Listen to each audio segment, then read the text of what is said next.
पाँचवटी जङ्गलमा पुगिसकेपछि पाँचवटी भनेको पाँचवटा वृक्ष जहाँ पाँचवटा वृक्ष थियो त्यही वृक्षको बिचमा एउटा कुटी बनाएर राम सीता लक्ष्मण बस्न थाले। त्यही बेलादेखि आदरणीय बुवाआमा दाजुभाइ दिदीबहिनीहरू हामीले घरमा माङ्गलिक कार्य गर्दा शुभ विवाह गर्दा व्रत बन्ध गर्दा किन पाँचवटा सेवादार गाडे? कथा सुन्नु। जब राम सीता लक्ष्मण पाँचवटी जङ्गलमा पुगे, पाँचवटा वृक्षको बिचमा कुटी बनाएर बसे। पाँचवटा वृक्षले घेरेको ठाउँमा कुटी बनाएर बसेकै कारणले त्यही दिनबाट हामीले घरमा शुभ कार्य गर्दा पनि पाँचवटा सेवादार बनाएर यज्ञ निर्माण गर्ने कार्य चल्दै आएको भन्ने कुरा शास्त्रमा महाभारतको पुराणमा नारायण भएको छ।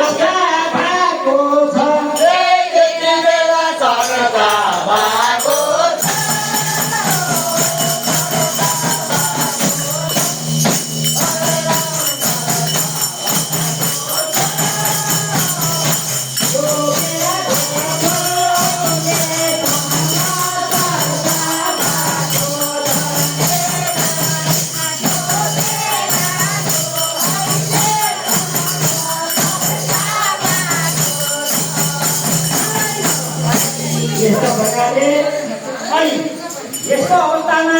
जब पैसा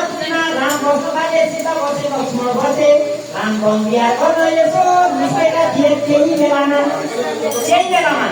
लङ्काका राजा रावणले आफ्नो बहिनी सुपर्णखालाई के भनेर पठायो भने सिंगार पटार गरेर असाध्यै राम्री बनाएर 32 लक्षले युक्त भएपछि साह्रै विश्व सुन्दरी जस्तो भएर एउटा तरुणी युवती बनेर लक्ष्मण त्यतिखेर रामसँग पञ्चवटीको जङ्गलमा आएर प्रस्ताव गरे, हे राम, म अरूलाई पति बनाउँछु, मसँग बिहे गर्नु। त्यो सुन्दरीले मसँग बिहे गरोस् भनेर प्रस्ताव राखे। यसको अवस्थामा राम भन्छन्, ब्रह्मचारी एक नारी ब्रह्मचारी, एक नारी ब्रह्मचारी, म त एउटा नारी ब्रह्मचारी हो। एउटा नारी पछि अर्को नारी बेहोर्या म बिहे गर्नु, त्यो हुनै सक्दैन भने रामले। यसपछि सुपर्णखाले साह्रै चिठी गरिसकेपछि के भन्यो भने, हे राम, तिमीले मेरो कुरा मिथ्या गर्यौ, मेरो कुरा मानेनौ, म तिमीलाई त्यसो भएपछि सीतालाई म कब्जेकै खाइदिन्छु, म दसैँ पनि खाएर अगाडि बढ्छु भनेर त्यतिखेर सुपर्णखाले रामलाई भनेपछि अनि रामलाई रिस उठ्यो। रामले त्यतिखेर आफ्नो साधनबाट नाक चिमटेर, कान चिमटेर काटेर, चुल्ठा समातेर, कपाल पनि छोट्याएर, नाक कान चुल्ठो पकाएर नारायण पठाइदिनु हो।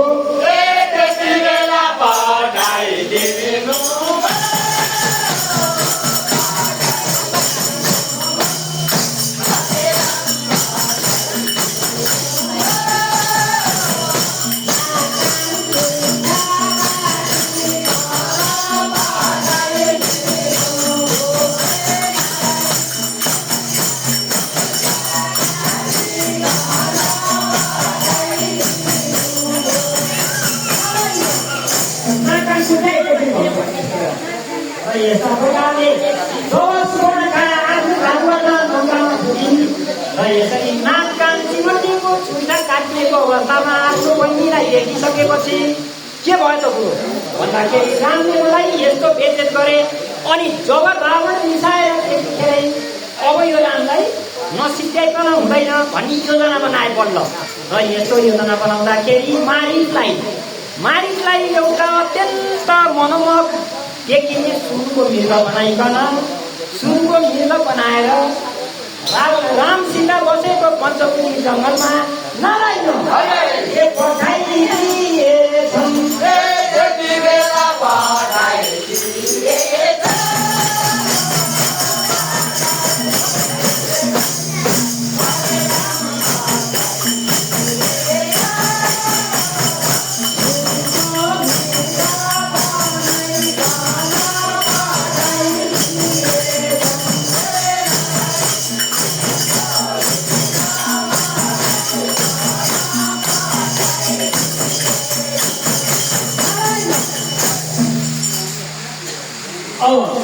यस्ता प्रकारले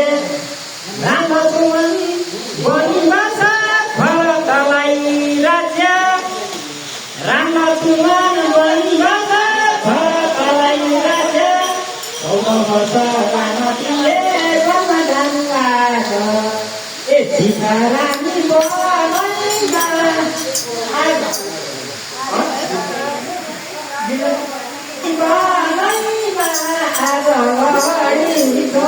बनैमा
यस्तो अवस्थामा